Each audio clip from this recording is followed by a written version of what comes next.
रियासत तेलंगाना में गुज़िश्ता 24 घंटों के दौरान कोरोना वायरस के 153 नए केसेस दर्ज हुए, जिसके बाद रियासत तेलंगाना में कोरोना केसेस की कुल तादाद 6,74,845 हो गई। गुज़िश्ता रोज 157 अफराद कोरोना से सेहतयाब हुए, जिसके बाद रियासत तेलंगाना में कोरोना से सेहतयाब होने वालों की तादाद 6,67,328 हो गई। गुज़िश्ता रोज 2 अफराद कोरोना से फौत हुए हैं, जिसके बाद रियासत तेलंगाना में कोरोना से मरने वालों की तादाद 3,984 हो गई। गुज़िश्ता रोज आदिलाबाद में कोरोना का एक नया केस दर्ज हुआ। वहीं भद्रादरी कोत्तगुडम में 9, जीएचएमसी में 60, जगतियाल में 1, जनगांव में 0, जयशंकर भोपालपल्ली में 2, जोगलांबा गदवाल में 1, कामारेड्डी में 0, करीमनगर में 9, खम्मम में 6, कुमरम भी आसिफाबाद में 0, महबूब नगर में 2, महबूबाबाद में 3, मंचरियाल में 2, मेदक में 1, मेडचल मलकाजगिरी में 14, मुलुगु में 0, नागर कर्नूल में 2, नलगुंडा में 2, नारायणपेट में 1, निर्मल में 1,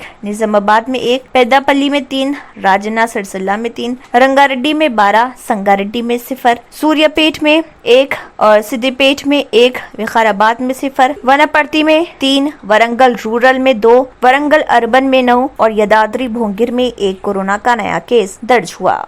अगर आपने हमारे चैनल को अभी तक सब्सक्राइब नहीं किया है तो यहाँ पर रेड कलर का सब्सक्राइब बटन दिख रहा है, उसे क्लिक करें और हमारे चैनल को सब्सक्राइब कीजिए और साथ ही साथ बेल आइकन को भी क्लिक कीजिए, जिससे आपको ताज़ा अपडेट मिलती रहे।